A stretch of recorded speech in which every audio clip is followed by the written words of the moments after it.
멈춰라! 그 사람을 살리라는 어명이시다! 멈춰라! 그 사람을 살리라는 어명이시다! 고갯마루를 향해 말 한 필이 미친 듯이 달리고 있었습니다. 안장에 매달린 자의 손에는 임금의 사면 전갈이 쥐어 있었지요. 채찍을 얼마나 내리쳤는지 말의 목덜미에서 김이 허옇게 피어올랐습니다. 그러나 해는 이미 산등성이에 반쯤 걸려 있었습니다. 그 사람에게 허락된 시각도 딱 그만큼 남아 있었고요. 일이 이렇게 된 것은 그날 낮 대궐에서 있었던 문답 하나 때문이었습니다. 임금 앞에 놓인 괴짝 하나. 그 안에 무엇이 몇이나 들었느냐는 그저 심심풀이 같던 물음 하나 말입니다. 조선에서 제일 잘 맞힌다는 점쟁이는 산가지를 늘어놓고 한참을 들여다보다가 이렇게 답했습니다. 3마리입니다. 3마리입니다. 괴짝이 열렸습니다. 그리고 그 안에서 나온 것은 쥐 1마리였지요. 딱 1마리였습니다. 평생 남의 앞날을 소름 끼치게 맞춰온 사람이었습니다. 잃어버린 아이가 있는 곳을 짚어내고 6번 낙방한 선비를 붙게 하고 곳간이 무너질 것을 몇 해 전에 내다본 사람. 그런데 정작 그가 못 피한 것이 딱 하나 있었으니 그것이 제 목숨이었습니다. 더 이상한 것은 이겁니다. 그는 그날이 오는 것을 무려 15해 전부터 알고 있었다고 합니다. 알고도 못 피한 것이지요. 아니, 어쩌면 피하려 했기 때문에 그리 된 것인지도 모릅니다. 안녕하세요, 모깃불입니다. 오늘도 화롯가에 앉듯 편안히 들어주세요. 구독과 좋아요는 이야기를 잇는 큰 힘이 됩니다. 그럼 오늘의 이야기 시작합니다. 때는 조선 명종 임금 시절 한양 저잣거리에서 있었던 일이라 전합니다. 그 무렵 한양은 겉으로는 태평했지만 속은 늘 뒤숭숭했지요. 거래서는 발 뒤에서 내리는 말씀에 따라 사람이 오르고 내렸고 어지 높던 사람이 오늘 끌려가는 일이 드물지 않았습니다. 그러니 백성들 사이에서 앞날을 궁금해하는 마음이 유난히 컸던 시절이기도 했습니다. 유계전 큰 길에는 비단전이며 어물전이며 없는 것이 없었습니다. 그 사람 물결을 따라 걷다가 골목 하나를 꺾고 또 하나를 꺾고 들어가면 길이 끊기는 자리가 나옵니다. 그 막다른 자리에 초가 한 채가 있었지요. 기와도 아니고 단청도 아닌 처마가 낮고 마당이 좁은 집. 문설주에 걸린 것이라고는 빛바랜 무명 깃발 한 폭이 전부였습니다. 글자도 무늬도 없는 그냥 흰 천조각이었는데 이 골목에서는 그것만으로 충분했습니다. 이 집이 무엇을 하는 집인지 모르는 사람이 없었으니까요. 그런데 이 초라한 집 앞에 해도 뜨기 전부터 사람이 늘어섰습니다. 20명, 30명. 어떤 날은 골목을 다 채우고 큰 길까지 꼬리가 닿았지요. 겨울에는 집단을 깔고 앉아 밤을 새우는 이들도 있었습니다. 줄을 선 사람들의 신발을 내려다보면 이 집의 내력이 다 보였습니다. 흙 묻은 집신이 있는가 하면 그 뒤에 비단신이 서 있고 그 뒤에는 신도 못 씨는 맨발이 서 있었지요. 양반이든 상민이든 이 골목에서만은 먼저 온 사람이 먼저였습니다.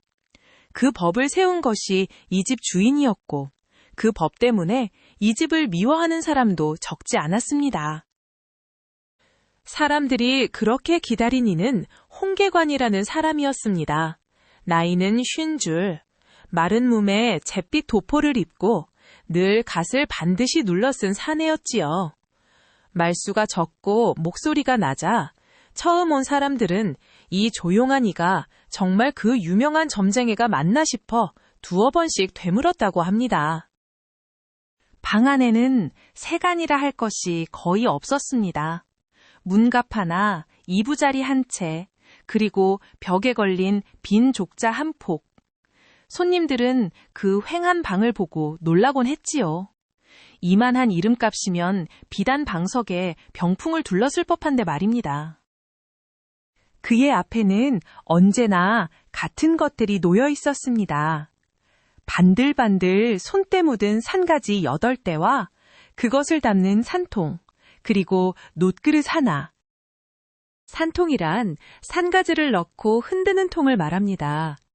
8대 가운데 한 대는 쇠로 되어 있어서 흔들면 쟁그랑쟁그랑 소리가 났지요. 본디 이 소리는 손님을 부르는 소리입니다. 거리를 다니는 점쟁이들은 이 소리를 내며 문수요, 문수요 하고 외치고 다녔으니까요. 다만 홍계관은 한 번도 그리 외치고 다닌 적이 없었습니다. 외치지 않아도 사람이 찾아왔으니까요. 놋그릇은 복채를 받는 그릇이었습니다. 그런데 이 집의 복채에는 정해진 값이 없었습니다. 형편이 되는 사람은 엽전을 놓고 안 되는 사람은 곡식 한 줌을 놓고 그것도 없는 사람은 빈손으로 일어섰습니다.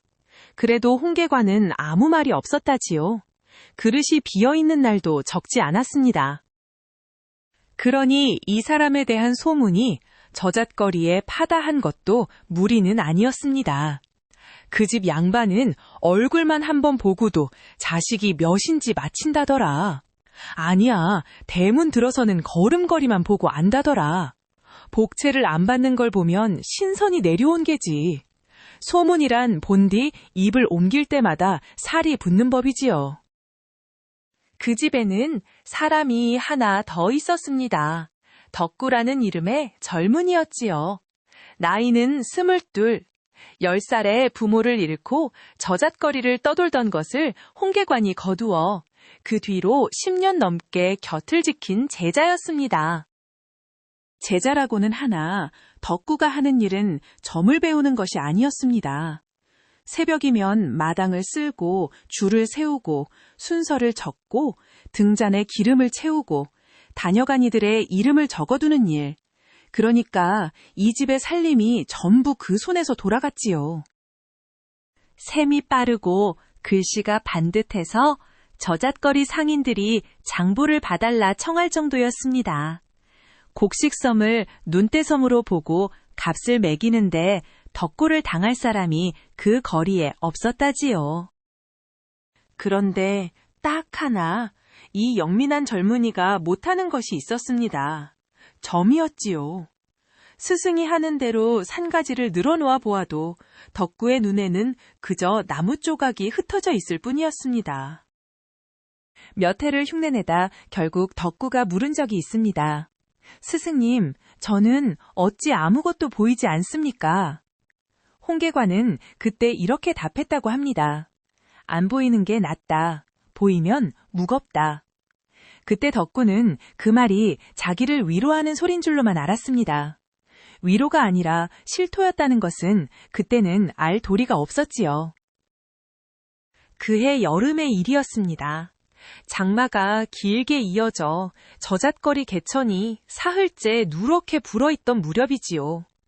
개천 가까운 집들은 이미 방까지 물이 들어 세간을 지붕에 올려놓은 참이었습니다. 문 닫을 시각이 지난 밤중에 웬 여인 하나가 마당에 들이닥쳤습니다. 우산도 없이 비를 맞아 옷이 물에 젖은 걸레처럼 되어 있었지요. 3월 어멈이라 불리는 저잣거리에서 나무를 파는 안악이었습니다. 선생님, 우리 아이를 좀 찾아주십시오. 사흘째입니다. 사흘째 안 들어옵니다. 여인은 문지방에 이마를 대고 그대로 엎드렸습니다. 덕구가 일으키려 했지만 소용이 없었지요. 사흘이면 짐작이 가는 일이었습니다. 이런 장마철에 아이가 사흘을 안 들어온다면 저잣거리 사람들은 이미 그 아이를 개천에서 찾고 있었을 겁니다. 덕구도 속으로 그리 생각했다고 합니다. 다만 차마 입 밖으로 내지 못했을 뿐이지요.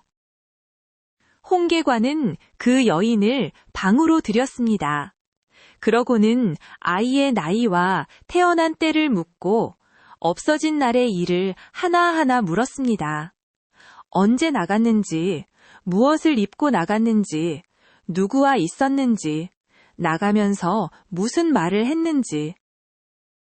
여인은 울면서 대답했습니다. 아침에 나물팔러 나가면서 아이더러 집에 있으라 했는데 돌아와 보니 없더라고요. 그날따라 비가 그쳐서 아이들이 다 밖에 나가 놀았다고요. 홍계관은 산가지를 놓았습니다. 1번, 2번, 3번. 여느 때보다 오래 걸렸지요. 덕구는 그날 스승의 옆모습을 오래 기억했다고 합니다. 그렇게 오래 산가지를 들여다보는 것을 그전에는 본 적이 없었으니까요. 빗소리만 한참 이어졌습니다. 그리고 홍계관이 입을 열었습니다. 물가는 아니요. 여인이 고개를 번쩍 들었습니다. 사흘 내내 그 여인이 가장 두려워한 것이 바로 그것이었으니까요. 불어난 개천 말입니다. 정말입니까? 정말 물이 아닙니까? 살아있소. 다만 제 발로는 못 오고 있소. 그러면 어디에? 홍계관은 잠시 눈을 감았다가 말했습니다. 동쪽으로 시오리. 물을 건너지 말고 물을 따라가시오. 그리고 사람 사는 집이 아니라 사람이 살지 않는 집을 보시오. 그 밤으로 여인은 이웃들을 깨웠습니다. 등을 들고 동쪽으로 개천을 따라 시오리.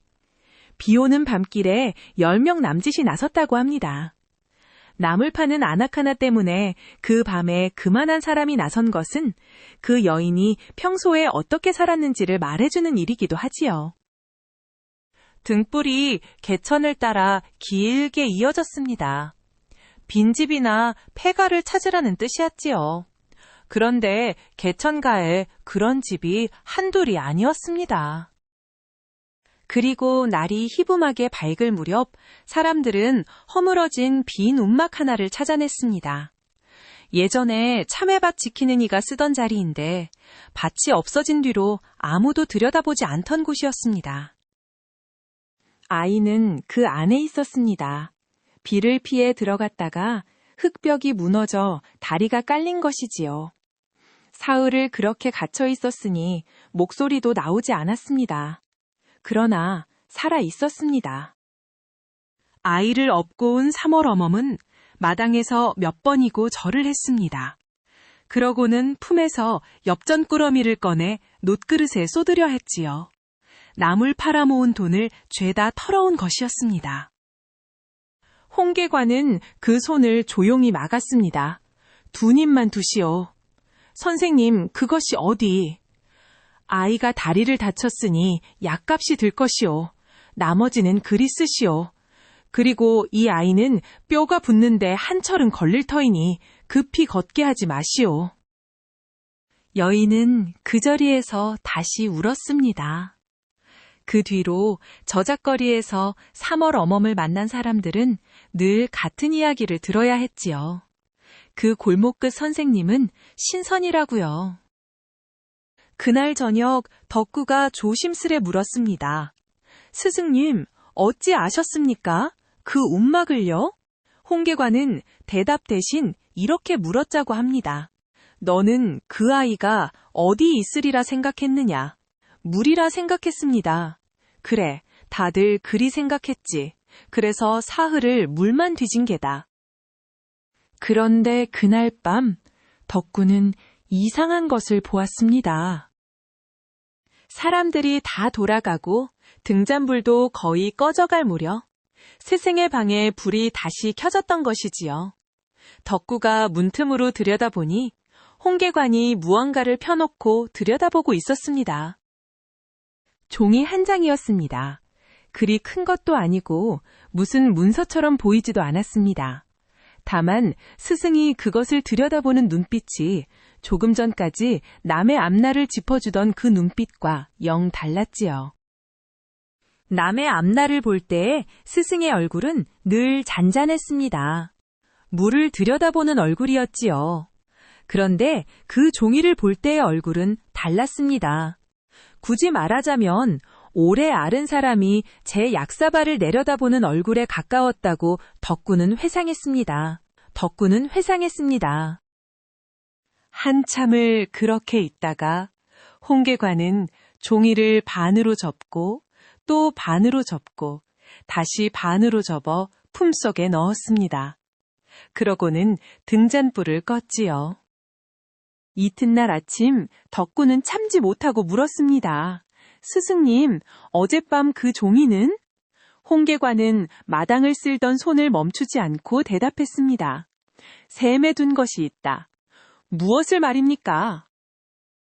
그러자 스승은 잠깐 손을 멈추고 마당 저편 담장을 바라보며 말했습니다. 남의 것을 하도 보다 보니 제 것도 한 번은 보게 되더구나. 그러고는 다시 마당을 쓸기 시작했습니다. 더 묻지 말라는 뜻이었지요. 덕구는 그 말뜻을 알아듣지 못했습니다. 그때는 말입니다. 그 종이에 무엇이 적혀 있었는지 덕구가 알게 되는 것은 그로부터 아주 오랜 뒤의 일이었지요. 그리고 그 종이에 적힌 것이 어떤 날짜였는지, 그날이 어떤 고갯길과 이어지게 되는지도요. 그 이듬해 이른 봄, 나라에 과거가 있었습니다. 3년에 한 번 돌아오는 식년시였지요. 과거철이 되면 저잣거리 풍경이 달라집니다. 팔도에서 올라온 선비들이 보찜을 지고 몰려드니 여관이란 여관은 죄다 차고 종이값 먹값이 배로 뛰었지요. 성균관 앞 골목에는 밤새 글 읽는 소리가 끊이지 않았습니다. 그리고 홍계관의 골목에도 그 무렵이면 갓쓴 사람들이 줄을 섰습니다. 물음은 하나같이 같았고요. 이번에는 붓겠습니까? 그 한마디를 묻자고 밤을 새워 줄을 서는 것이었습니다. 덕구는 그 무렵이 제일 고달팠다고 합니다. 갓쓴 이들은 줄 서는 것을 부끄러워해서 새벽에 왔다가 사람이 많아지면 슬그머니 자리를 뜨고 저녁에 다시 와서는 아까 왔었다고 우기기 일쑤였으니까요. 그 중에 박진사라는 이가 있었습니다. 나이는 32, 18에 처음 과장해 둔 뒤로 이번이 7번째 걸음이었지요. 6번을 떨어졌다는 말입니다. 사람들은 그를 두고 딱까다고도 하고 미련하다고도 했습니다. 그도 그럴 것이 6번을 떨어지는 동안 논밭은 다 팔렸고 아내는 삭바느질로 밤을 새웠으며 아이는 서당 근처에도 못 가보았으니까요. 그 시절 과거란 것이 그랬습니다. 한번 응시하려면 한양까지 오가는 노자에 여관비에 종이값, 먹값까지 웬만한 집 한 해 살림이 들었지요.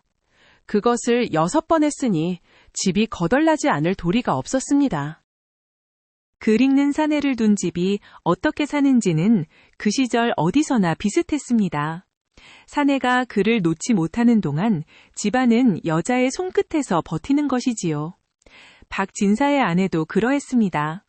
남의 집 혼산날 옷을 짓고 상갓집 수의를 짓고 그렇게 받은 싹으로 남편 종이를 샀습니다. 다만 한 번도 그만두시라는 말을 하지 않았다고 합니다. 나중에 이웃들이 그 까닭을 묻자 이렇게 답했다지요. 그 말을 하는 순간 저희가 무너질 것 같아서 참아 못했다고요. 박진사가 물었습니다. 선생, 솔직히 말씀해 주십시오. 제 팔자에 벼슬이 있기는 합니까? 있다 하시면 한 번 더 해보겠습니다. 없다 하시면 이 길로 낙형해서 밭이나 갈겠습니다. 더는 식솔들 볼 낯이 없어서요. 목소리가 떨렸습니다. 이 물음을 하러 오기까지 얼마나 망설였을지는 그 떨림만 들어도 알만했지요. 홍계관은 산가지를 놓았습니다. 그리고 한참을 들여다보더니 뜻밖의 것을 물었습니다. 묻겠소. 글은 새벽에 읽으시오, 밤에 읽으시오? 닥진사가 어리둥절해서 답했습니다. 밤에 읽습니다. 낮에는 잔일이 많아서요. 몇 시각이나 읽으시오? 닭이 울 때까지 읽습니다. 그래야 마음이 놓여서요. 그러고 과장에는 몇 시각에 드시오? 새벽에 듭니다. 첫 닭 울면 나서야 시각을 맞추니까요. 홍계관은 그 말을 듣고 산가지를 거두었습니다. 그러면 되었소. 답이 나왔소. 박 진사의 얼굴이 하얗게 질렸습니다. 산가지를 거둔다는 것은 볼 것도 없다는 뜻으로 들렸으니까요. 없다는 말씀이시군요. 그러고는 비틀거리며 일어섰습니다. 그런데 그때 홍계관이 처음으로 목소리를 조금 높였습니다. 앉으시오. 누가 없다 했소? 진사께서는 6번을 떨어진 게 아니오. 6번을 반쯤 잠든 채로 들어간 것이오. 예? 밤새 읽고 새벽에 과장에 들면 붓을 잡는 손이 제 손이 아니오. 머리에 든 것을 다 못 쏟고 나오는 것이지요. 그 6번이 그러했소. 진사께서 아는 것이 모자라 떨어진 게 아니라 아는 것을 못 꺼내서 떨어진 것이오. 박 진사는 아무 말도 못했습니다. 14해 동안 아무도 그에게 그런 말을 해준 적이 없었으니까요. 다들 더 읽으라고만 했지 언제 읽으라고는 하지 않았습니다. 스승도 동무도 집안 어른도 마찬가지였지요. 밤을 새워 읽는 것이 곧 정성이라 여겼고 정성이 모자라 떨어지는 줄로만 알았으니까요. 그런데 이 점쟁이는 정성을 묻지 않고 시각을 물었습니다. 오늘부터 초저녁에 자시오. 그리고 닭 울 때 일어나 읽으시오. 몸이 그 시각에 익어야 과장에서도 머리가 열립니다. 그것이 점입니까? 점이요. 그대 팔자에 벼슬이 있소. 다만 그 벼슬이 지금 그대가 자는 시각에 걸려 있을 뿐이요. 박 진사는 그날 복채로 엽전 5잎을 놓고 갔습니다. 그것이 그가 가진 전부였지요. 홍계관은 그 5잎을 물리지 않고 받았습니다. 그 뒤 박진사가 어찌 살았는지는 나중에 전해진 이야기입니다. 낙향에서 밭을 갈되 해가 지면 곧바로 자리에 누웠다고 합니다. 처음 며칠은 잠이 오지 않아 천장만 보았지요. 밤에 책을 안 펴자니 죄를 짓는 것 같았답니다. 14해를 밤에 읽어온 사람이니 그럴만도 했지요. 등장불이 꺼진 방에 누워있으면 지금쯤 딴 선비들은 책을 펴고 있겠구나 싶어 등에 식은땀이 났다고 합니다. 이웃들은 박 진사가 드디어 글을 놓았다고 수근거렸습니다. 저 사람도 이제 포기했구나 하고요. 그러나 1달이 지나고 2달이 지나자 닭이 울기 전에 저절로 눈이 떠지더랍니다. 그 시각부터 해 뜰 때까지가 그렇게 맑을 수 없었다고요. 밤에 3시각 읽던 것이 새벽 1시각 읽는 것만 못하더라는 겁니다. 그 뒤로 3년, 박진사의 하루는 늘 같았습니다. 낮에는 밭을 갈고, 초저녁에 눕고, 새벽에 읽고, 아내는 처음에 남편이 공부를 놓아버린 줄 알고 몰래 울었다고 합니다. 밤에 책을 안 펴니 글이 보였던 것이지요. 그러다 어느 새벽 물을 기르러 나왔다가 방에서 새어나오는 불빛을 보고서야 알았답니다. 그날부터는 아내가 남편보다 먼저 일어나 불을 지폈다고 하지요. 그리고 3년 뒤 식년시, 박진사는 7번째로 과장에 들었습니다. 이번에는 전날 초저녁에 잠들었고 닭 울 때 일어나 세수를 하고 들어갔지요. 과장 마장에 들어서니 여느 때처럼 수백 명이 자리를 깔고 앉아 있었습니다. 그런데 그날은 그 얼굴들이 달라 보였다고 합니다. 하나같이 밤을 새운 얼굴들이었지요. 눈이 벌겋고 하품을 참고 붓을 쥔 손이 떨리는 사람들. 6번의 자기 얼굴이 거기 다 있었습니다. 붓을 잡는데 손이 떨리지 않더랍니다. 머리에 든 것이 순서대로 나오더랍니다. 그날 박진사는 처음으로 자기가 아는 것을 다 쏟고 과장을 나왔습니다. 그해 방이 붙던 날 박 진사의 이름이 그 안에 있었습니다. 6번을 떨어진 사내가 7번째에 붙은 것이지요. 17회만이었습니다. 소식을 들은 아내는 마당에서 그대로 주저앉아 울었다고 합니다. 기뻐서가 아니라 이제 그 밤들이 끝났다는 것이 실감이 나서였지요. 벼슬을 받은 뒤 박진사가 제일 먼저 찾은 곳이 그 골목이었습니다. 관복을 입고 와서 마당에서 절을 하고 복채라며 비단과 쌀섬을 내려놓았지요.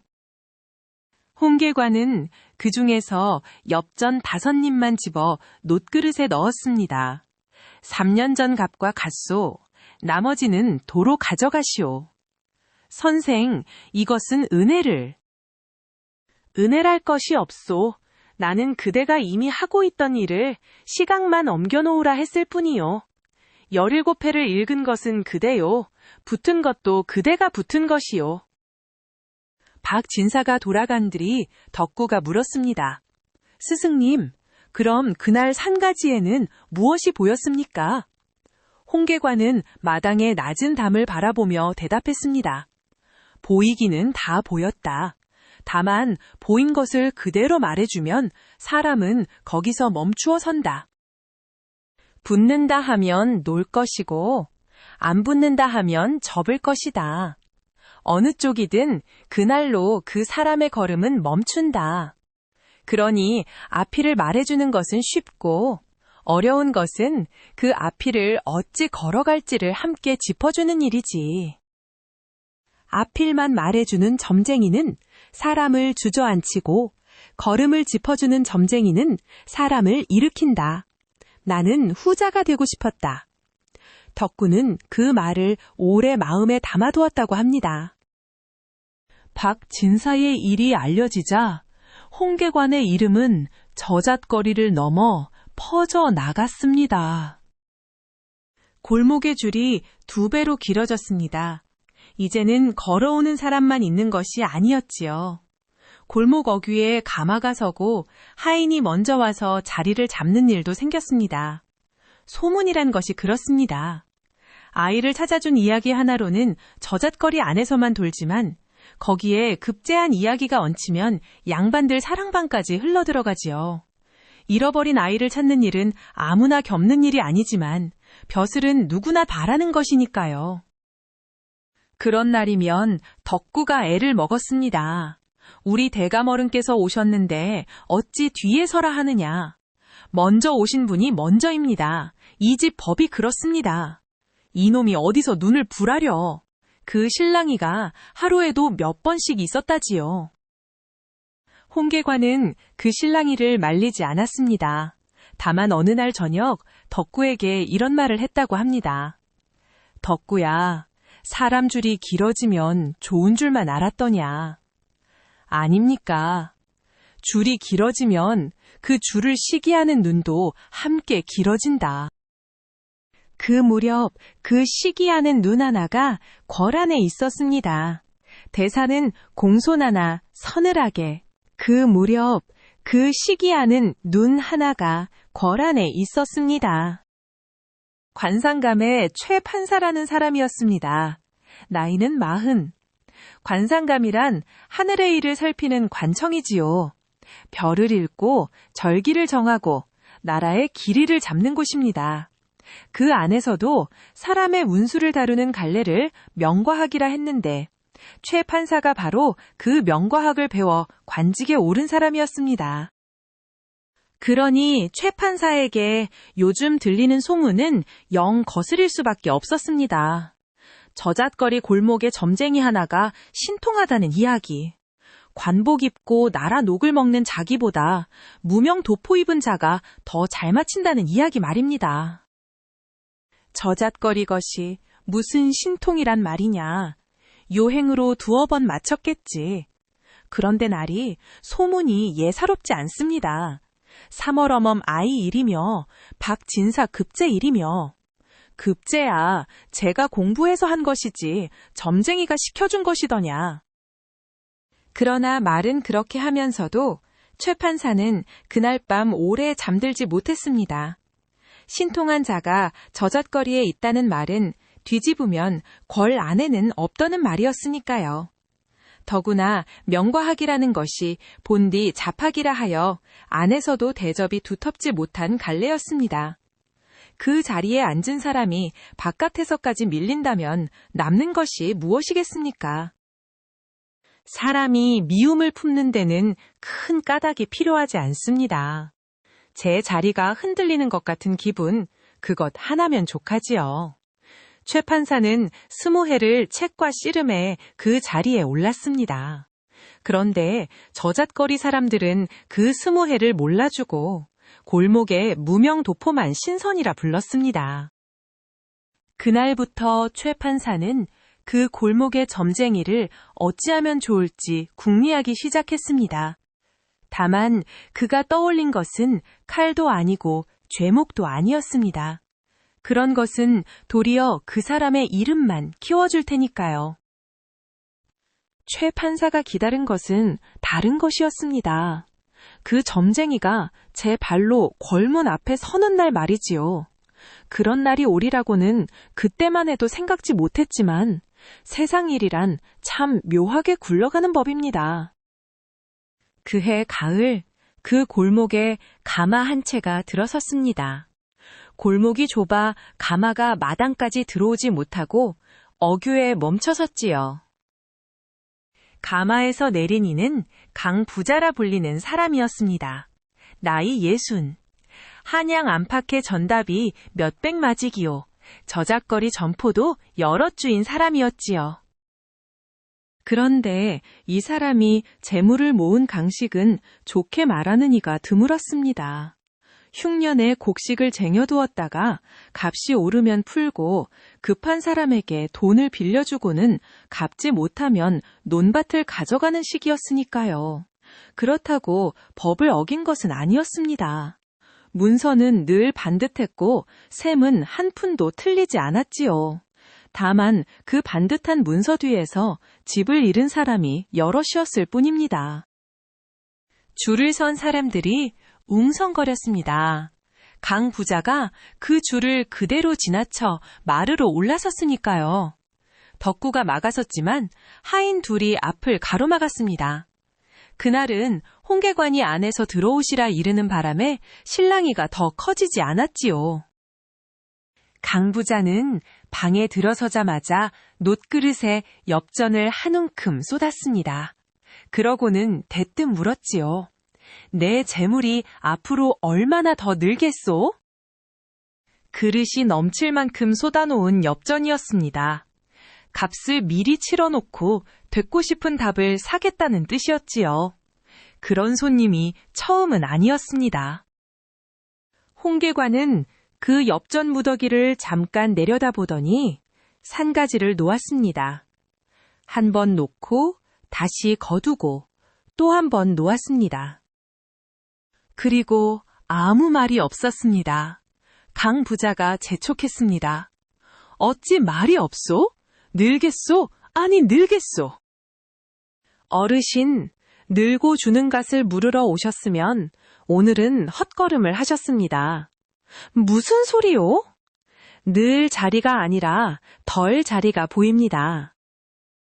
강 부자의 얼굴이 붉어졌습니다. 덜라니, 지금 내 재산이 준다는 말이요? 아니요, 어르신께서 덜어내시라는 말입니다. 곳간이 무너지는 데는 두 가지 길이 있습니다. 도둑이 드는 것이 하나요, 제 무게에 주저앉는 것이 둘입니다. 어르신 곳간은 지금 둘째 길로 가고 있습니다. 도둑은 담을 높이면 막습니다. 그런데 제 무게는 담으로 못 막지요. 안에서 눌러오는 것이니까요. 올 겨울에 곡식을 푸십시오. 값을 보지 마시고 푸십시오. 빈 문서 중에 오래된 것은 태우십시오. 그러면 셋 중 둘은 지키실 겁니다. 강 부자는 그 말을 끝까지 듣지 않았습니다. 내 오늘 신통한 이를 만나러 왔더니 훈장을 만났구먼. 곡식을 풀라, 문서를 태우라. 그런 말은 저잣골이 아무나 붙들고 물어도 하겠소. 그러고는 놋그릇에 엽전을 도로 쓸어 담아 품에 넣고 나가버렸습니다. 마당을 지나며 이런 말도 했지요. 돈 있는 사람이 오면 배가 아픈 게야. 그러니 덜어내라 하지. 옛 놋그릇만 남았지요. 덕구가 분해서 씩씩거리자 홍계관은 이렇게 말했다고 합니다.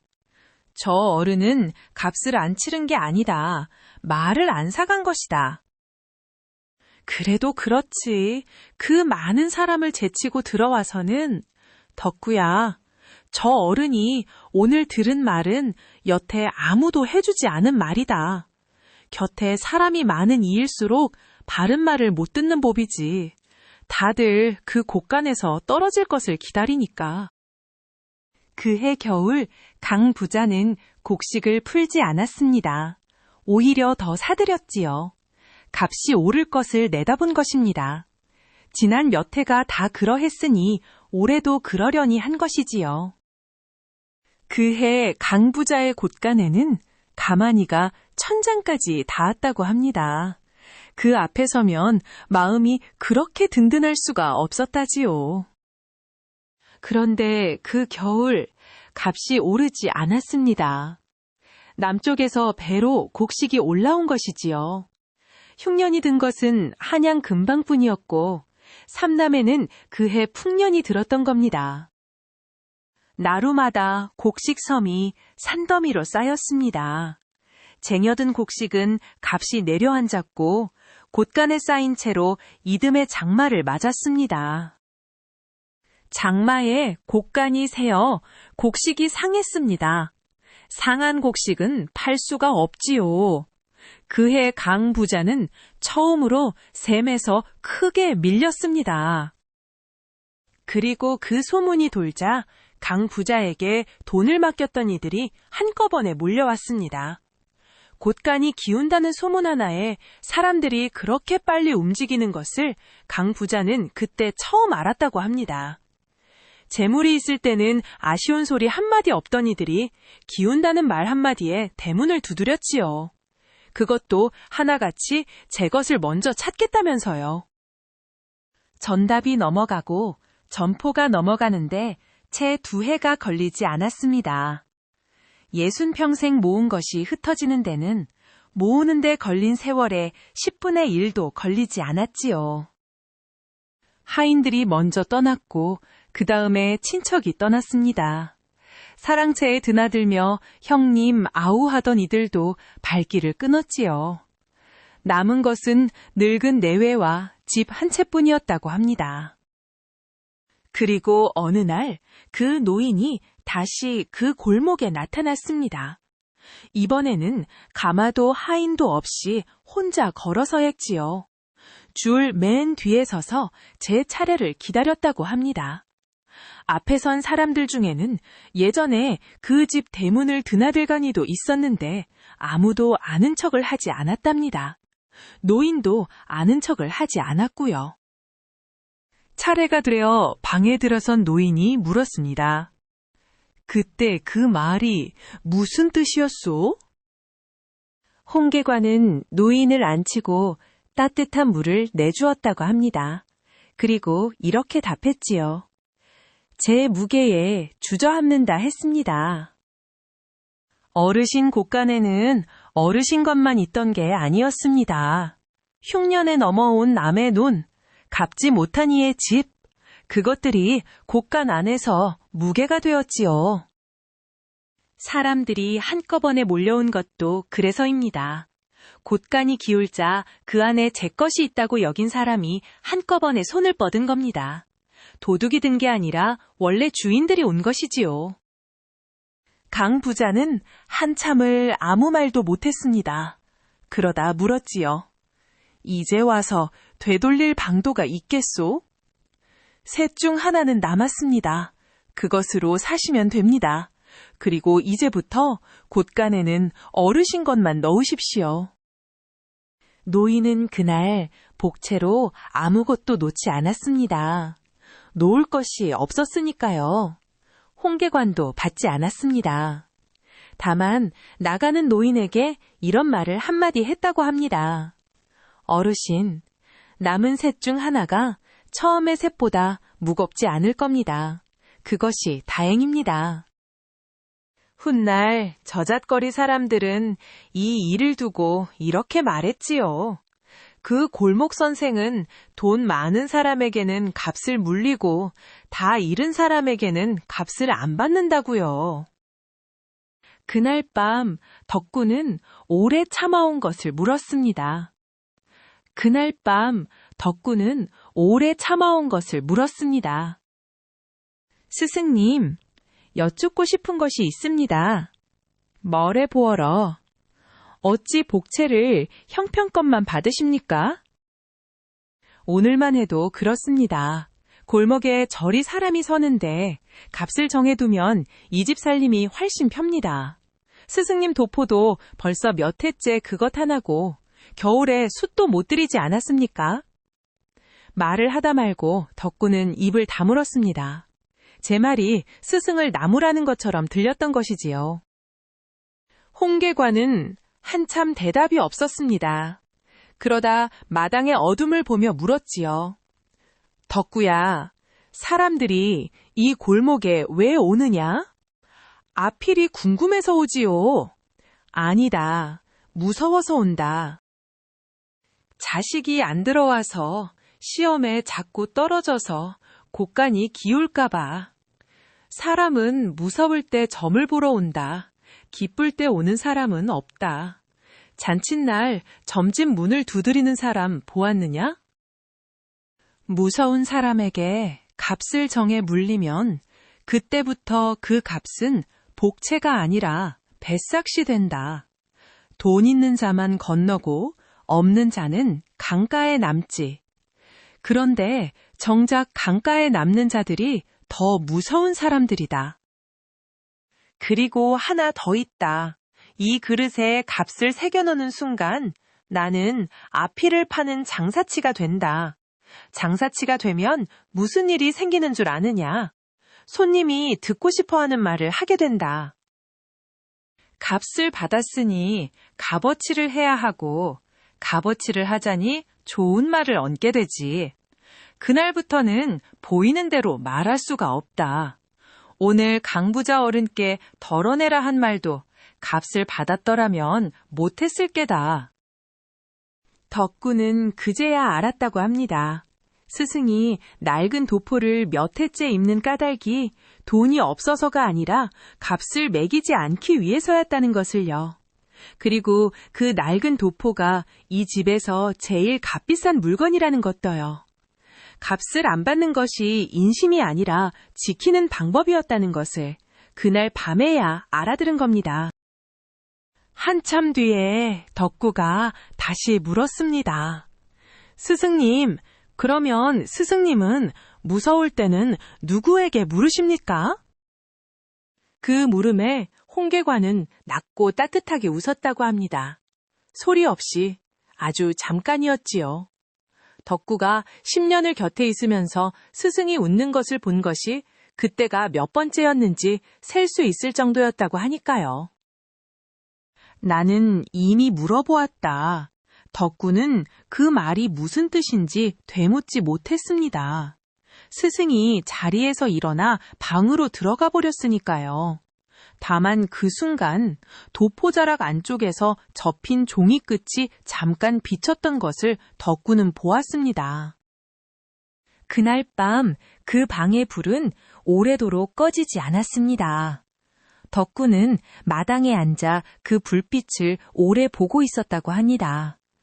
물어보고 싶은 것이 목까지 차올랐지만 끝내 묻지 못했다고요. 그 이듬해 봄, 비가 잤던 어느 날이었습니다. 그 이듬해 봄, 비가 잤던 어느 날이었습니다. 그날 마지막 손님은 백발의 노파였습니다. 나이는 70이 넘어 보였고 지팡이를 짚어쓰되 허리는 곧았지요. 덕구가 우산을 받쳐주려 하자 손을 저었다고 합니다. 비 몇 방울에 젖을 몸이 아니라면서요.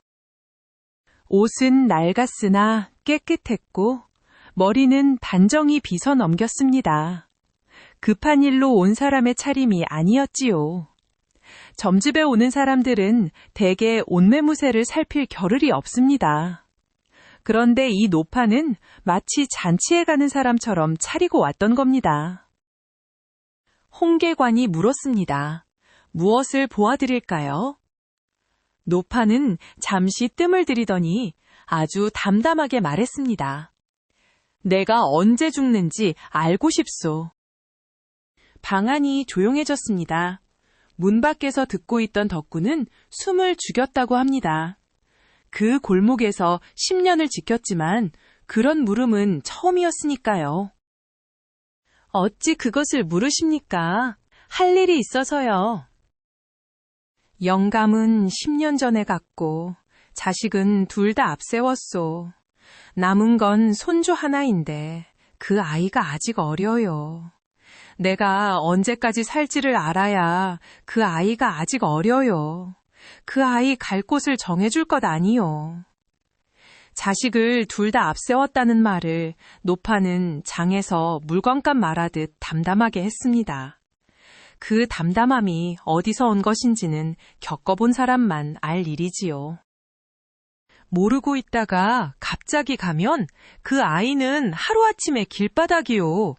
그러니 알아야겠소. 남은 날을 세워야 그 안에 갈 곳을 만들지. 그 말을 하는 동안에도 노파의 목소리는 흔들리지 않았습니다. 울음을 참는 목소리가 아니라 진작에 다 울어버린 사람의 목소리였지요. 홍계관은 오래 산가지를 놓았습니다. 그날도 여느 때보다 오래 걸렸지요. 그리고 산가지를 다 놓고 나서도 한참을 말이 없었습니다. 그러다 눈을 감고 말했습니다. 3번의 겨울입니다. 3번. 예, 4번째 겨울은 못 보십니다. 노파는 고개를 끄덕였습니다. 놀라지도 울지도 않았습니다. 오히려 홀가분한 얼굴이었다고 합니다. 새해면 넉넉하오. 고맙소. 노파는 품에서 무명주머니를 꺼내 곡식을 한 줌 놓고 일어섰습니다. 그러고는 문지방을 넘다 말고 돌아서서 이렇게 물었지요. 선생은 제 나를 아시오? 덕구는 그때 스승의 얼굴이 아주 잠깐 흔들리는 것을 보았다고 합니다. 그러나 대답은 여느 때처럼 낮고 고요했지요. 압니다. 그럼 되었소. 아는 사람끼리는 말이 짧아도 되지. 노파는 그 말만 남기고 갔습니다. 덕구는 그날 밤 잠을 이루지 못했다고 합니다. 스승이 압니다 라고 답한 그 한마디가 목에 걸린 가시처럼 남았으니까요. 그 뒤 노파가 어찌 살았는지도 나중에 전해졌습니다. 노파는 그 새해를 아주 부지런히 썼다고 합니다. 첫 해에는 손주를 이웃 대장간에 넣어 일을 배우게 했습니다. 그를 가르치자니 세월이 모자라고 손에 붙는 일을 하나 쥐어주는 것이 낫겠다고 여긴 것이지요. 둘째 해에는 그 아이 앞으로 밭 2떼기를 마련해 문서를 만들어 두었습니다. 평생 모은 것을 다 털었다고 하지요. 셋째 해에는 아이의 혼처를 알아보고 제수이를 손수지어 궤에 넣어두었습니다.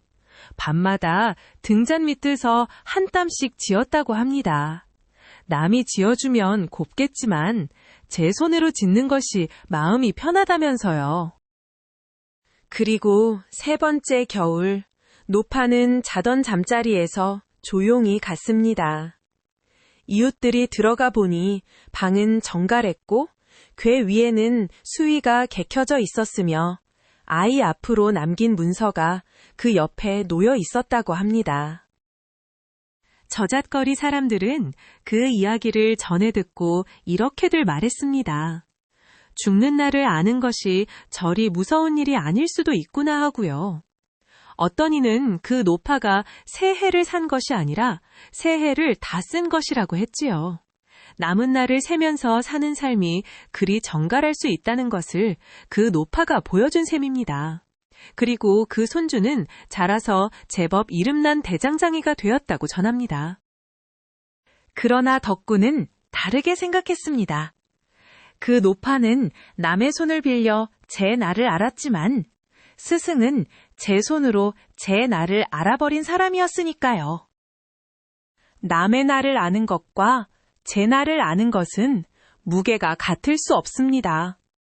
덕구는 그 무렵부터 스승의 닫힌 방문을 골 때마다 마음이 무거웠다고 합니다.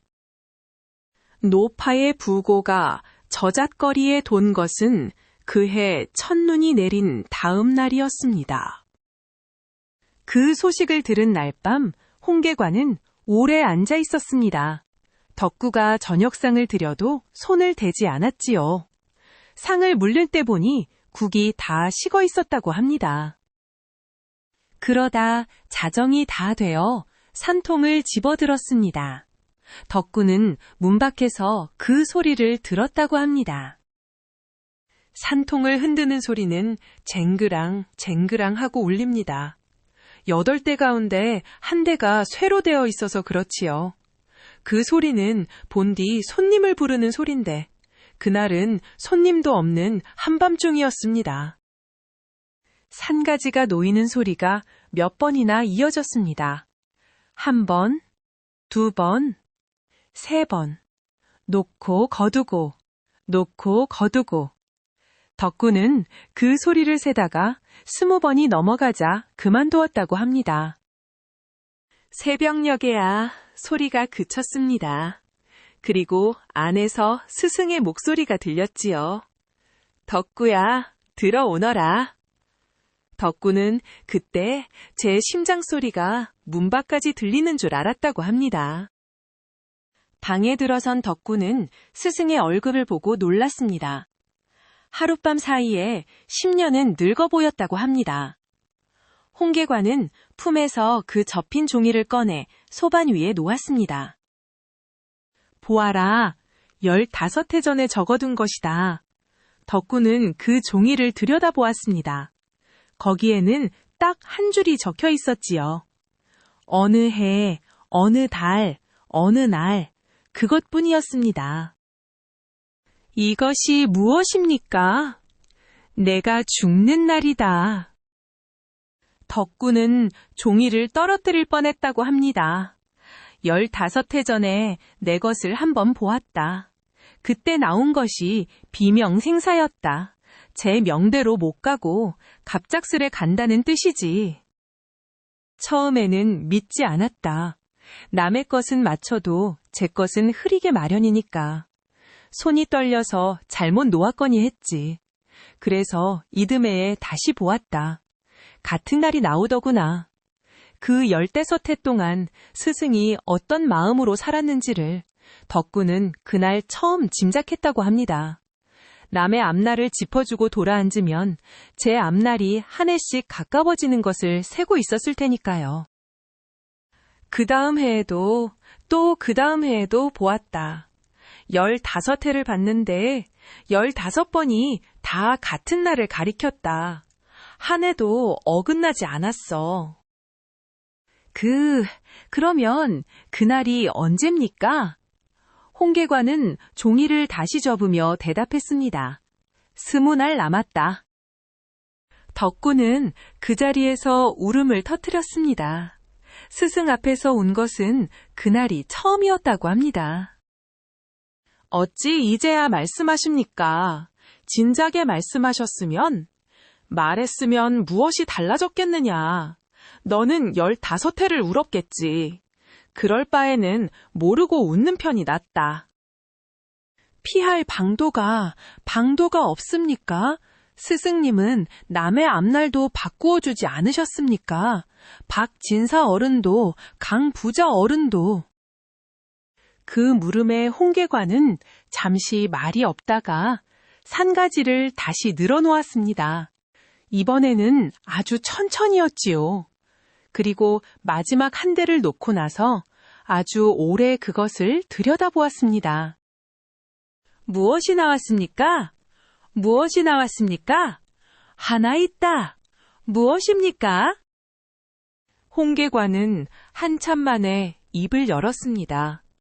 제 입으로 말하면서도 믿기지 않는다는 얼굴이었지요. 그날 하루를 임금의 자리 아래에서 나면 된다. 임금의 자리라니 그것이 무슨 용상이다. 그 밑에 들어가 앉아 하리를 나면 살 길이 열린다고 나왔다. 덕구는 어이가 없었습니다. 저잣거리 점쟁이가 어찌 대궐 용상 밑에 들어가 앉는단 말입니까? 그것은 살 길이 아니라 그 자리에서 목이 달아날 소리였지요. 스승님, 그것은 될 일이 아닙니다. 차라리 산으로 드십시오. 20알만 숨어 계시면 그날이 지나갑니다. 절에 들어가 계셔도 되고 배를 타고 섬으로 가셔도 됩니다. 숨어서 될 일이면 괴가 숨으라 했겠지. 그러고는 이렇게 덧붙였다고 합니다. 괴가 가리키는 곳이 하필 그곳이라면 그곳에 가야 한다. 그것이 이 노릇의 법이다. 내가 남에게는 평생 그리 말해왔다. 나온 대로 가시라고. 피하려 들면 되레 걸린다고. 그래놓고 내 것만 달리할 수는 없지 않느냐. 그리하면 내가 여태 해온 말이 전부 헛것이 된다. 덕구는 더 말리지 못했습니다. 스승의 말이 옳아서가 아니라 그 말을 하는 스승의 목소리가 이미 다 정해놓은 사람의 목소리였기 때문이지요. 이튿날 아침 홍계관은 그 낡은 잿빛 도포를 손질해 입고 갓끈을 다시 맸습니다. 그러고는 궐로 갈 채비를 했지요. 대궐에 아래어 청을 넣겠다는 것이었습니다. 스승님, 어찌 이리 태연하십니까? 놀랄 일이 아니라서 그렇다. 15회를 알고 있던 일이다. 놀라움이란 롯도 15회를 지고 다니면 다른 법이더구나. 그러고는 제자의 어깨를 한번 짚으며 말했습니다. 덕구야, 만일 내가 못 돌아오거든 이 집 문은 닫아라. 네가 이 자리에 앉지 마라. 너는 점을 볼 사람이 아니다. 스승님, 셈이 밝고 글씨가 반듯하니 너는 사람 살리는 장부를 적어라. 그 편이 낫다. 앞이를 아는 노릇은 무겁다고 하지 않더냐. 안 보이는 게 낫다고 내가 진작에 일렀지. 그러고는 골목을 나섰습니다. 덕구는 그 뒷모습을 골목 어귀까지 따라 나가보았지요. 스승은 한 번도 돌아보지 않았습니다. 다만 걸음이 평소와 똑같았다고 덕구는 오래도록 그 이야기를 했다고 합니다. 죽을 날을 세고 가는 사람의 걸음이 아니라 아침에 마당을 쓸러나가는 걸음이었다고요. 홍계관이 대궐 문 앞에 선 것은 그해 섣달이었습니다. 저잣거리 점쟁이가 임금께 아뢰할 것이 있다며 문을 두드렸으니 처음에는 아무도 상대해주지 않았습니다. 미친 사람 취급을 받고 문지기에게 쫓겨나기를 사흘, 나흘. 그래도 홍계관은 물러가지 않았습니다. 담장 아래에 앉아 밤을 새우고 날이 밝으면 다시 문 앞을 섰지요. 섣달 추위에 노인이 담장 밑에서 밤을 나니 오가는 관원들 사이에서 말이 나기 시작했습니다. 저 늙은이가 대체 무슨 사연이기에 저러느냐. 그렇게 이래가 지나자 그 이야기가 궐 안으로 들어갔습니다. 그 무렵 임금은 아직 젊었습니다. 12살에 보위에 올라 오랫동안 발 뒤에서 내리는 말씀을 따라 나라를 다스려온 임금이었지요. 그런 임금에게 이 일은 무척 별난 이야기로 들렸을 겁니다. 저잣거리 점쟁이가 이래를 문 앞에 섰다고? 예, 아뢰 것이 있다옵니다. 쫓아내도 다시 오니 어찌할 바를 모르겠사옵니다. 들라하라. 무슨 말을 하는지 드러나 보자. 그리하여 홍계관은 어전에 들었습니다. 저잣거리에서 산가지를 놓던 사람이 대궐 마루에 엎드린 것이지요. 그 마루가 얼마나 넓던지 엎드린 사람 하나가 점처럼 보였다고 합니다. 무엇을 아뢰려 하느냐? 죽을 죄를 무릅쓰고 아뢰옵니다.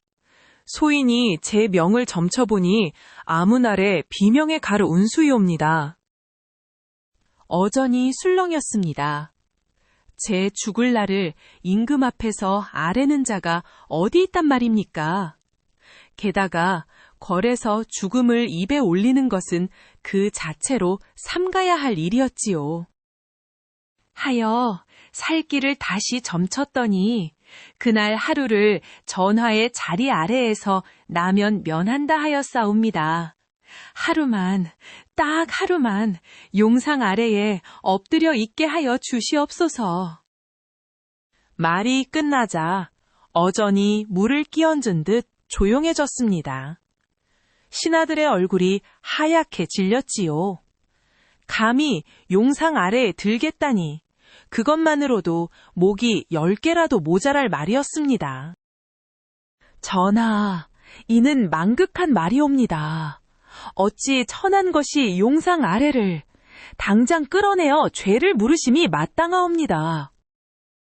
그런데 임금은 한참을 말이 없었습니다. 그러고는 뜻밖의 것을 물었지요. 내 점이 그리 잘 맞느냐? 소인의 것은 흐리옵고 남의 것은 밝사옵니다. 그 대답이 임금의 마음을 움직였다고 전합니다. 잘 맞는다고 큰 소리를 쳤다면 그 자리에서 끌려 나갔겠지요.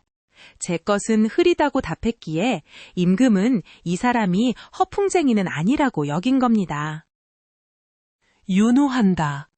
그날 하루 용상 아래에 들라. 전하, 과인이 하루를 내주어 사람 하나가 산다면 믿을 것이 무엇이냐?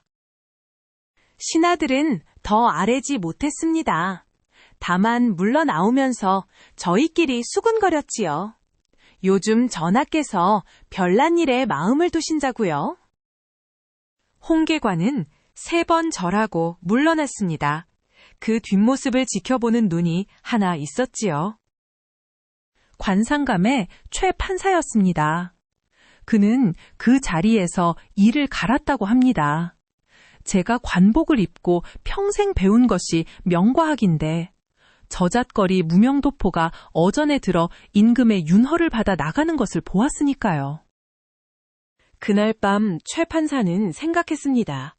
저 자가 용상 아래에서 하루를 무사히 나면 그 다음에는 어찌 되겠는가? 온 나라가 그 이름을 알게 되겠지요. 신통하기가 하늘에 닿아 임금의 자리 아래에서 목숨을 건진 자라고 말입니다. 그러면 관상감이라는 관청은 무엇이 됩니까? 나라의 녹을 먹으며 하늘을 살핀다는 자들이 저잣거리 점쟁이만 못하다는 말이 되지 않겠습니까?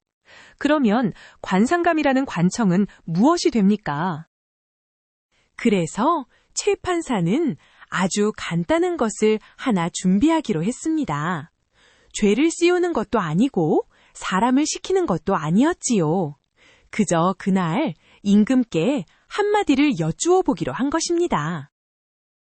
사람을 해치는데 칼이 꼭 필요한 것은 아닙니다. 때로는 말 한마디면 족하지요. 더구나 그 말이 죄가 되지 않는 말이라면 그것만큼 안전한 칼도 없습니다. 그리고 그날이 왔습니다. 종이에 적힌 그 날짜 말입니다. 덕구는 그날 새벽 스승을 배웅했습니다. 무슨 말이라도 하고 싶었지만 아무 말도 나오지 않았다고 합니다. 스승도 별 말을 하지 않았지요. 다만 마당을 한번 둘러보고 나갔다고 합니다. 홍계관은 해가 뜨기 전에 궐에 들어 용상 아래로 몸을 접어 넣었습니다. 용상 아래는 어른 하나가 겨우 웅크릴 만한 자리였다고 합니다. 그 어둠 속에서 홍계관은 하루를 났습니다. 위에서는 나란 일이 오갔지요. 상소를 읽는 소리, 신하들이 다투는 소리, 임금이 윤허하고 물리는 소리, 어느 고을에 흉년이 들었다는 이야기, 어느 관원이 죄를 지었다는 이야기, 북쪽 변방이 시끄럽다는 이야기가 머리 위로 지나갔습니다. 저잣거리 점쟁이가 평생 들을 일 없는 소리들이었지요. 발소리가 지나가고 옷자락이 스치고 분 놀리는 소리가 나고 홍계관은 그 소리를 하루 종일 들었습니다. 숨소리조차 낼 수 없어 숨을 반만 쉬었다고 합니다. 한나절이 지나자 다리에 감각이 없어졌습니다. 그래도 몸을 펼 수가 없었지요. 조금이라도 움직이면 위에서 소리를 들을 테니까요. 그렇게 아침이 가고 낮이 가고 해가 기울기 시작했습니다. 그림자가 마루 끝까지 길어졌지요. 이제 1시간만 더 지나면 그날 하루가 저무는 것이었습니다. 어둠 속에서 홍계관은 무슨 생각을 했을까요? 15회를 지고 온 그 날짜가 이제 몇 시각 뒤면 지나간다는 것을, 그리고 그러면 자기가 산다는 것을 세고 있었겠지요. 어쩌면 살아나가면 무엇을 할지도 생각했을 겁니다.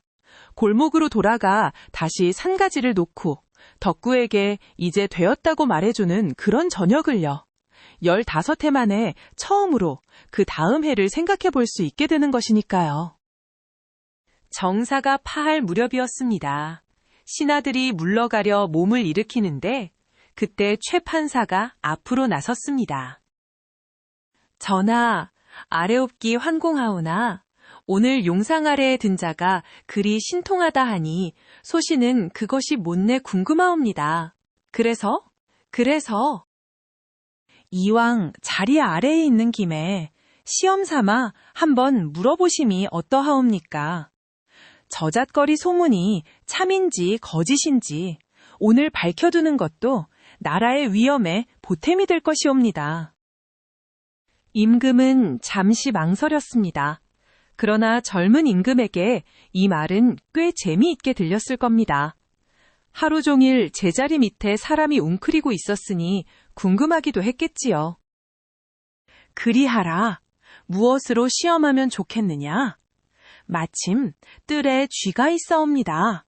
괴짝에 넣어 물으시면 샘이 밝은지 아닌지 그 자리에서 드러날 것이옵니다. 그리하여 뜰에서 쥐 한 마리를 잡아 괴짝에 넣고 뚜껑을 덮었습니다. 뜰에서 겨울을 나던 쥐 한 마리가 그날 하필 사람 눈에 띈 것이지요. 그러고는 용상 아래를 향해 임금이 물었습니다. 개 아래 있는 자는 듣거라. 이 괴짝 안에 쥐가 들었다. 몇 마리나 들었느냐? 용상 아래 어둠 속에서 홍계관은 산가지를 놓았습니다. 눈으로 볼 수 없으니 손끝에 감으로만 놓았지요. 어전에 있던 이들은 그 밑에서 나는 작은 나무 소리를 들었다고 합니다. 1번, 2번, 3번. 산가지를 놓고 거두는 소리가 3번 이어졌습니다. 그리고 조용해졌지요. 어전에 있던 사람들이 모두 숨을 죽이고 그 아래를 내려다 보았습니다. 3마리옵니다. 3마리옵니다. 어전이 술렁였습니다. 괴짝에 넣은 것은 분명 1마리였으니까요. 최 판사의 입가가 아주 잠깐 올라갔다고 합니다. 뚜껑이 열렸습니다. 그리고 그 안에는 쥐 1마리가 웅크리고 있었습니다. 뚜껑이 열렸습니다. 발 너머에서 임금의 목소리가 들렸습니다. 아까와는 아주 다른 목소리였지요. 1마리다. 전하, 이는 요망한 말로 임금을 속인 것이옵니다. 제 목숨이 아까워 없는 재주를 있다 하고 용상 아래까지 들었으니 그 죄가 어찌 가볍게 싸웁니까? 그 말에 다른 신하들도 입을 모았습니다.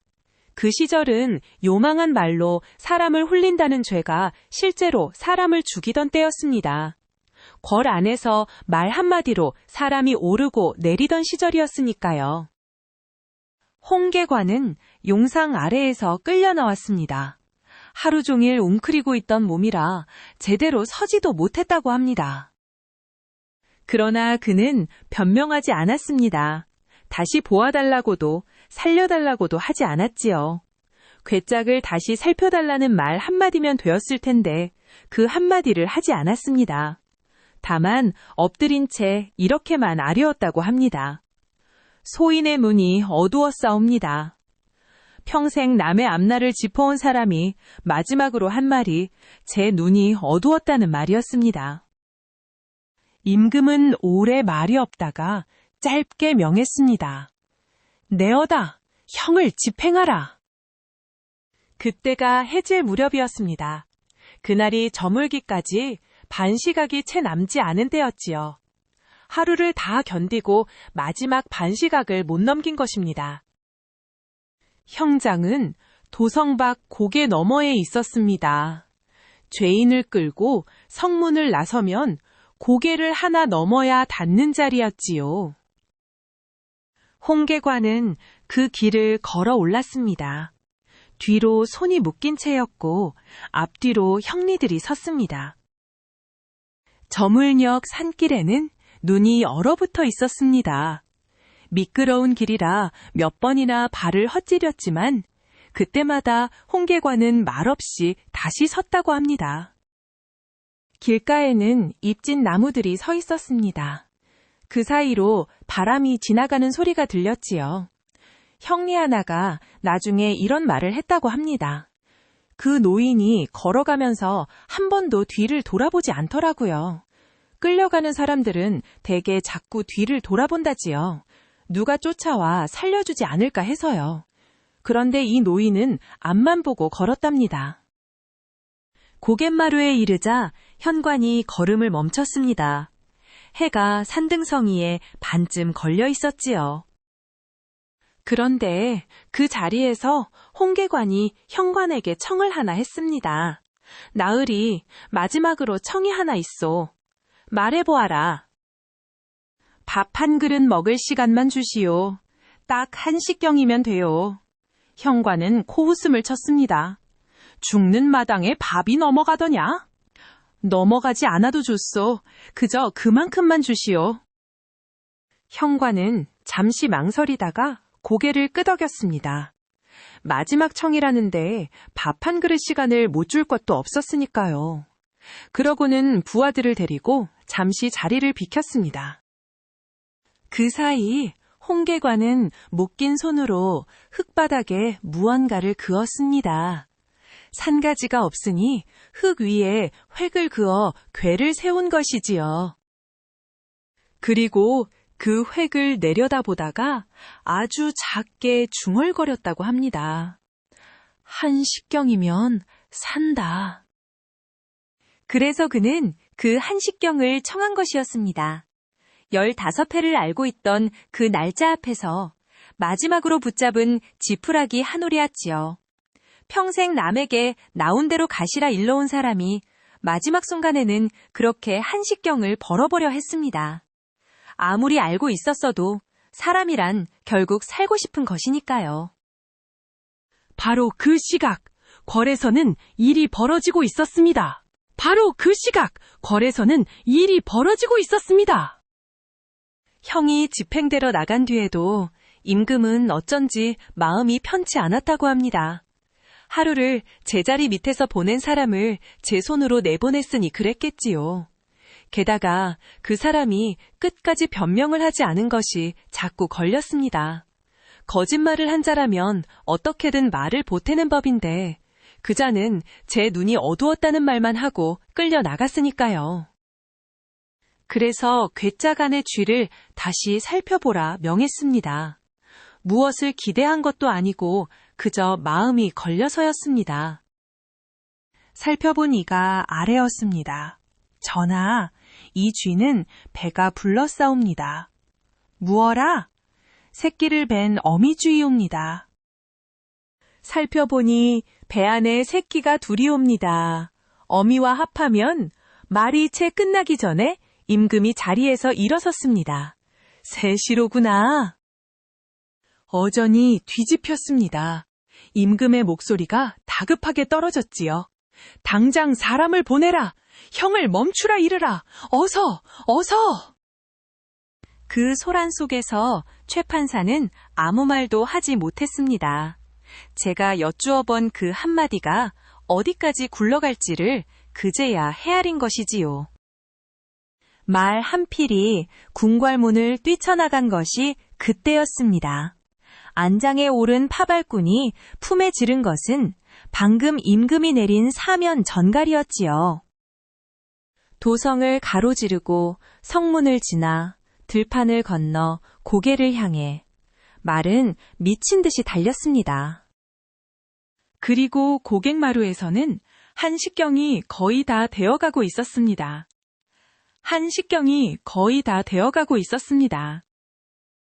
말은 들판을 지나 고갯길 초입에 들어섰습니다. 해는 이미 산등성이에 반쯤 잠겨 있었지요. 고갯길은 가팔랐습니다. 자갈이 구르는 비탈이라 말발굽이 몇 번이나 미끄러졌지요. 파발꾼은 말목을 끌어안고 채찍을 내리쳤습니다. 말이 거품을 물기 시작했지만 늦출 수가 없었습니다. 그의 손에는 접힌 전갈이 쥐어 있었습니다. 걸을 나설 때 받아든 그대로였지요. 이것만 시각 안에 닿으면 사람 하나가 삽니다. 그 생각 하나로 그는 말을 몰았습니다. 그 시각 고객마루에서는 현관이 해를 올려다보고 있었습니다. 한식경이 다 되었다.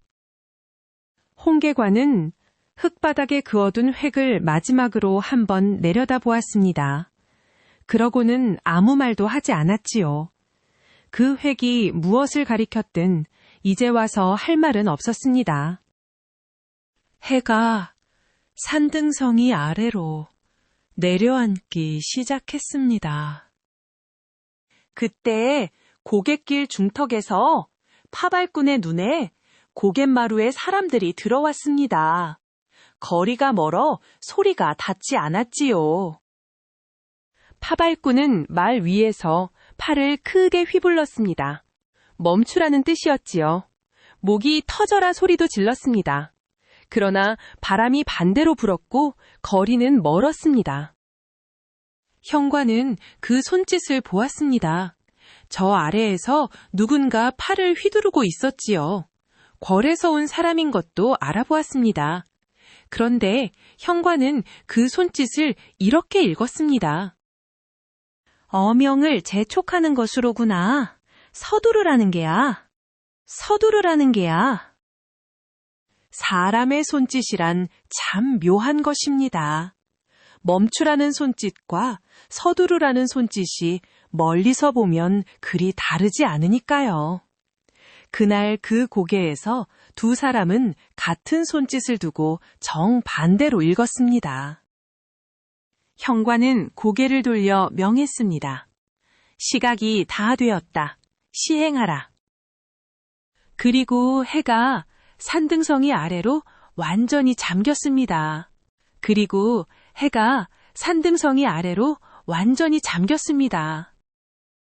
그 뒤에 무슨 일이 있었는지는 여기서 말하지 않겠습니다. 다만 그 고갯마루에 한동안 아무 소리도 나지 않았다고만 전해두지요. 바람소리와 저 아래에서 올라오는 말발굽 소리뿐이었다고요. 파발꾼이 고객마루에 다다른 것은 그로부터 몇 호흡 뒤였다고 합니다. 손에 쥔 전갈은 그때까지도 접힌 채였지요. 파발꾼은 말에서 굴러떨어지듯 내려 그 자리에 주저앉았습니다. 임금의 전갈은 흙바닥에 떨어졌고 아무도 그것을 집어들지 않았습니다. 그 고개에 어둠이 내렸습니다. 형리들도 파발꾼도 한동안 아무도 움직이지 못했다고 합니다. 그 소식이 궐에 닿은 것은 그날 밤이었습니다. 아뢰는 소리를 다 듣고 나서 임금은 한참을 아무 말도 하지 않았다고 합니다. 사면을 명한 것도 자기였고 형을 명한 것도 자기였으니까요. 하루를 내주어 사람 하나가 산다면 믿질 것이 무엇이냐던 그 말이 하루 만에 되돌아온 셈입니다. 그러다 임금은 딱 한마디를 내뱉었지요. 아차! 그 한마디가 이 이야기의 마지막 말이 되었습니다. 그 뒤로 임금이 이 일을 다시 입에 올린 적은 없다고 전합니다. 저잣거리 골목의 점집은 그 뒤로 문을 열지 않았습니다. 덕구는 스승이 이른 대로 했습니다. 문을 닫아 걸고 그 자리에 앉지 않았지요. 사람들이 찾아와 문을 두드려도 열어주지 않았습니다. 한동안은 그래도 사람이 찾아왔습니다. 제자가 남았다니 그 제자라도 보자는 것이었지요. 덕구는 그때마다 같은 말을 했다고 합니다. 저는 못 봅니다 하고요. 정말 못 보기도 했지만 볼 수 있었더라도 앉지 않았을 겁니다. 스승이 마지막으로 남긴 당부가 그것이었으니까요. 스승의 방은 그날 아침 그대로였습니다. 소반이 놓여 있고 산통이 그 옆에 있고 놋그릇이 비어 있었지요. 그리고 소반 위에 그 접힌 종이가 놓여 있었습니다. 스승이 걸로 떠나던 날 아침 품에 넣지 않고 두고 간 것이지요. 15해를 품고 다니던 것을 그날 아침에는 두고 갔던 겁니다. 덕구는 그 종이를 폈습니다. 1번, 2번, 3번, 4번. 거기에 적힌 날짜는 스승이 고개를 넘던 바로 그날이었습니다. 15해 전에 적어둔 그 한 줄이 한치도 어긋나지 않았던 것이지요. 덕구는 그 종이를 다시 4번 접어 품에 넣었습니다. 그러고는 등잔불을 껐습니다. 스승이 마지막 밤에 그랬던 것처럼요.